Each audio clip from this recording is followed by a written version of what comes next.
یہ بتائیے کہ جو ہمارے شیعہ حضرات ہیں تو وہ مطلب ہاتھ چھوڑ کے کیوں نماز پڑھتے ہیں؟ کوئی اس کا حوالہ ہے صحیح بخاری یا صحیح مسلم سے؟ دیکھیں یہ کوئی بخاری مسلم میں کوئی حدیث نہیں ہے کہ رسول صلی اللہ علیہ وسلم ہاتھ ہوں، باندھ کے نماز پڑھتے تھے. کوئی حدیث نہیں ہے. ہوں، کوئی ایک بھی صحیح حدیث نہیں ہے بخاری مسلم میں ہاتھ باندھ کے نماز پڑھتے تھے نا. جتنی بھی احادیث ہیں ان کے نماز پڑھنے کی وہ یہ ہے کہ اس میں ہاتھ باندھنے کا ذکر نہیں ہے. اس میں یہی ہے کہ وہ ہوں، اللہ اکبر کہہ دو پھر اپنے ہاتھ گرا دو. ہاتھ ہوں، باندھنا نہیں ہے. ٹھیک ہے نا. آپ ایک بھی حدیث ہوں، صحیح آپ کو نہیں ملے گا کہ رسول صلی اللہ علیہ وسلم نے ہاتھ باندھ کے نماز پڑھی. بخاری میں یہ ہے آپ مجھے وہ کہ ایک صحابی کہتے ہیں کہ ہمیں حکم ملتا تھا کہ ہم ہاتھ باندھ لیں.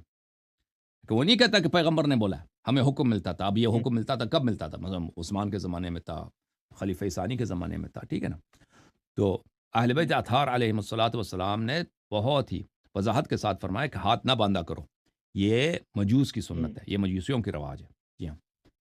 آج بھی ہوں۔ جو ہے مالکی اچھا فرقہ یہ جو ہے وہ ہاتھ نہیں باندھتے ہیں. مالکی جو ہے نا, دیکھیں میں آپ کو دکھاؤں کہ اس کی کوئی حدیث نہیں ہے. امام مالک اس مسئلے میں کیا فرماتے ہیں؟ وہ کہتے ہیں یہ سنت ہی نہیں ہے. آ,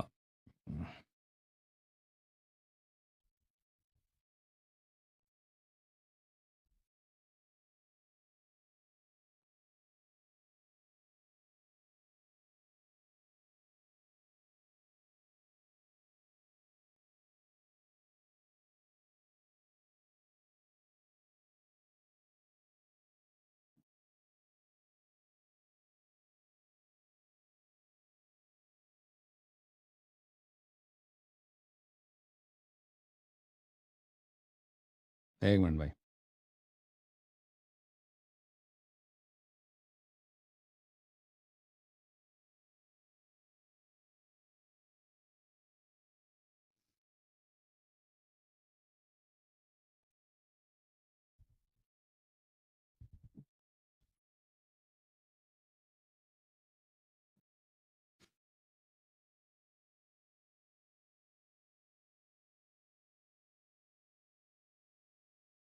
یہ دیکھیں موطا امام مالک ہے.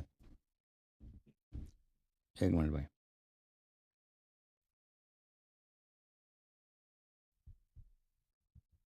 ہاں ایک منٹ بھائی.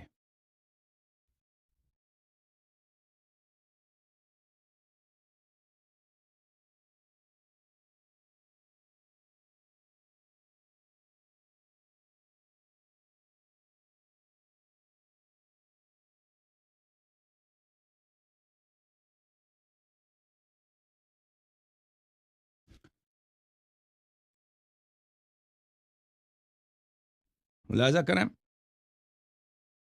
یہ المدونۃ الکبریٰ ہے لابن رشد. مدونۃ الکبریٰ خود مالک ابن انس کی ہے, اس کے ساتھ مقدمات ابن رشد بھی ہے. مالک ابن انس کی اپنی ہوں، کتاب ہے مدونۃ الکبریٰ. چاپ دار الکتب العلمیہ کتاب چھپی ہے سن 1994 میں. الاعتماد فی الصلاۃ والاتکاء وضع الید علی الید, نماز میں ٹیک لگا دینا اور ایک ہاتھ کو دوسرے ہاتھ پہ رکھنا. وقال مالک ابن انس جو مدینے کا رہنے والا تھا, ابو حنیفہ عراق کا رہنے والا تھا, مالک مدینے کا آدمی ہے اور وہ مجتہد ہے, فقیہ ہے جو مدینے کا, وہ محدثین کے بیچ میں پلا بڑا ہے. مالک نے کہا فی وضع الیمنى علی الیسرى فی الصلاۃ, کہ انسان دائیں ہاتھ کو بائیں ہاتھ پہ اس طرح رکھ دینا نماز میں. قال لا اعرف ذلك فی الفریضہ, کہتا ہے فریضہ میں تو اس کی کچھ بھی سنت نہیں ہے. وکان ہوں، یکرہ, اور کہتا تھا کہ اس کو نہیں کرنی چاہیے, ہاتھ پہ ہاتھ نہیں رکھنی چاہیے فرائض میں. کہتا تھا نوافل میں اذا طال القیام فلا بأس بذلك يعین به نفسه, کہتا ہے نوافل میں سنت نماز میں اگر کوئی شخص مثلا نماز بہت طویل ہو جائے, لمبی ہو جائے, تو وہ تک جائے, وہ اپنی تھکاوٹ دور کرنے کے لیے ہاتھ ادھر رکھ دے تو کوئی اس میں کوئی جائز ہے, وہ جائز ہے, نہیں کہتا تھا کہ سنت ہے. کوئی کر دے تو صحیح ہے. ہوں۔ تو یہ ملاحظہ کر, بتائیے اگر یہ کہ اس طرح کی کوئی حدیث ہوتی, اگر کوئی, میں نے عرض کیا نا کہ کوئی حدیث ہے ہی نہیں اس کا, ہاتھ ہوں، پہ ہاتھ رکھ کے نماز پڑھنے کی کوئی حدیث نہیں ہے. اس طرح نہیں کہتا تھا یہ کہ یہ نہیں کرنی چاہیے, یہ فریضے میں ہے ہی نہیں. یہ شرح صحیح بخاری ابن بطال کی ہے, جزء ثانی, صفحہ نمبر 358. ملاحظہ کریں.